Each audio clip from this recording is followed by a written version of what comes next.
바울과 및 동행하는 사람들이 바보에서 배 타고 밤빌리아에 있는 버가에 이르니 요한은 그들에게서 떠나 예루살렘으로 돌아가고, 그들은 버가에서 더 나아가 비시디아 안디옥에 이르러 안식일에 회당에 들어가 앉으니라.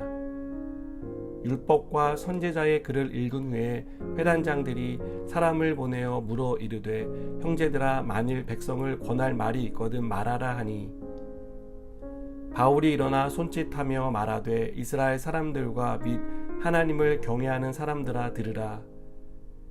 이 이스라엘 백성의 하나님이 우리 조상들을 택하시고 애굽 땅에서 나그네 된 그 백성을 높여 큰 권능으로 인도하여 내사 광야에서 약 40년간 그들의 소행을 참으시고 가나안 땅 7 족속을 멸하사 그 땅을 기업으로 주시기까지 약 450년간이라.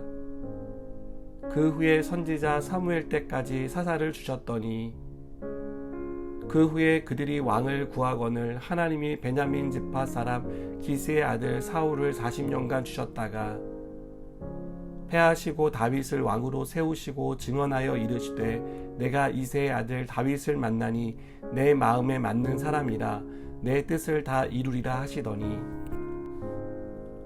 하나님이 약속하신 대로 이 사람의 후손에게서 이스라엘을 위하여 구주를 세우셨으니 곧 예수라.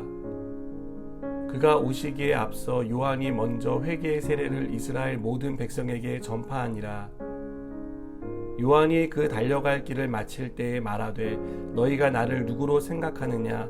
나는 그리스도가 아니라 내 뒤에 오시는 이가 있으니 나는 그 발의 신발끈을 풀기도 감당하지 못하리라 하였으니, 형제들아, 아브라함의 후손과 너희 중 하나님을 경외하는 사람들아, 이 구원의 말씀을 우리에게 보내셨거늘 예루살렘에 사는 자들과 그들 관리들이 예수와 및 안식일마다 외우는 바 선지자들의 말을 알지 못함으로 예수를 정죄하여 선지자들의 말을 응하게 하였도다. 죽일 죄를 하나도 찾지 못하였으나 빌라도에게 죽여달라 하였으니, 성경의 글을 가리켜 기록한 말씀을 다 응하게 한 것이라. 후에 나무에서 내려다가 무덤에 두었으나 하나님이 죽은 자 가운데서 그를 살리신지라. 갈릴리로부터 예루살렘에 함께 올라간 사람들에게 여러 날 보이셨으니 그들이 이제 백성 앞에서 그의 증인이라. 아멘. 바울과 바나바의 사역은 큰 반향을 일으켰습니다. 바보에서 나타난 강한 성령의 역사를 통해 바울 일행은 큰 힘을 얻었습니다. 그러나 함께 사역하던 요한이 버가에서 이탈하는 일이 생깁니다.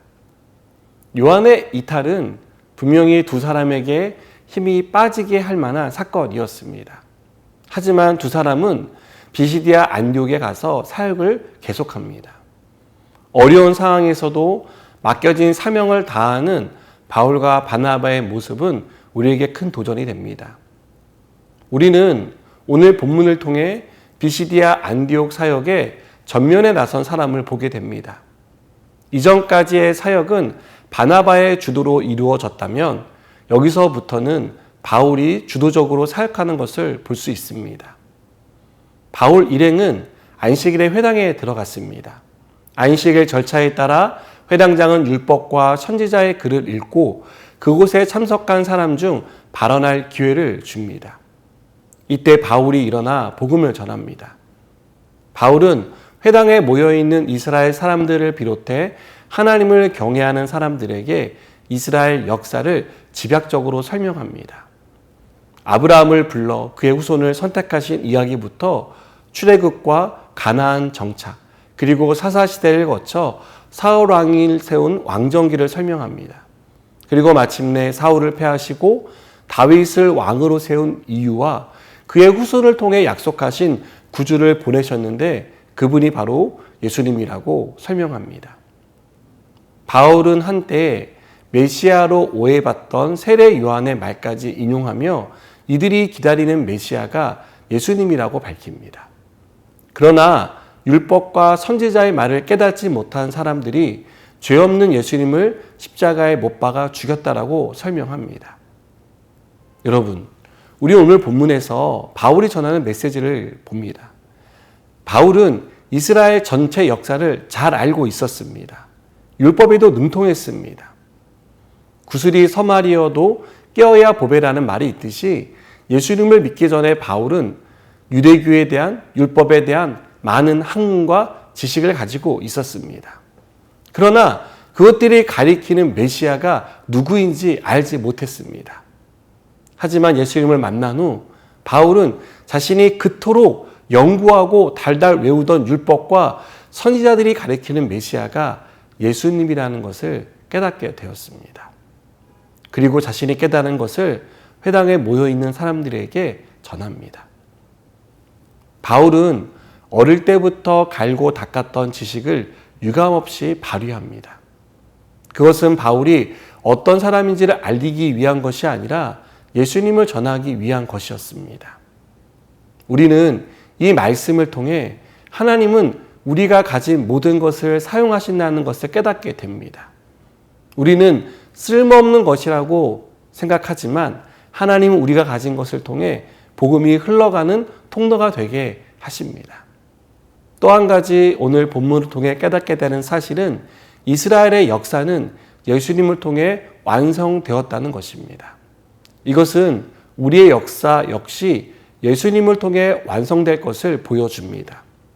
우리는 우리가 사는 시대에 대해 희망이 보이지 않는다고 말합니다. 많은 발전을 이루었고 변하고 있지만 사람의 마음은 어느 때보다 이기적이고 악한 것을 보기 때문입니다. 혹시 이러다 인류가 전쟁이나 재앙으로 멸망하는 것은 아닌가 하는 불안한 생각을 갖는 사람도 있습니다. 그러나 우리는 이 역사의 중심에 예수님이 있다는 사실을 믿습니다. 우리의 구원자 되시는 주님이 역사를 이끌어 가시기에 우리는 희망을 잃지 않고 세상 끝에 대해 불안해하지 않습니다. 이뿐만이 아니죠. 역사의 중심에 계신 주님이 우리 인생의 중심에 계시다는 것을 믿습니다. 우리가 우리 인생을 이끌어가는 것처럼 보이지만 주님은 보이지 않는 곳에서 때론 우리가 느낄 수 있도록 우리의 인생을 이끌어 주십니다. 그래서 우리는 희망을 가질 수 있고 내일에 대한 소망을 품을 수 있습니다.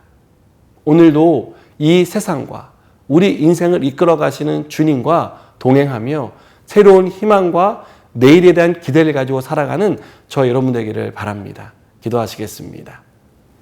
주님, 주님이 계시기에 우리는 내일에 대한 희망과 새로운 소망을 가질 수 있습니다. 우리의 삶이 어렵고 힘들어도 주님이 그 가운데서 우리를 건져주시고 우리의 삶을 새롭게 하실 것을 믿습니다. 오늘도 이 믿음으로 승리하게 하여 주옵소서. 예수님의 이름으로 기도드립니다. 아멘.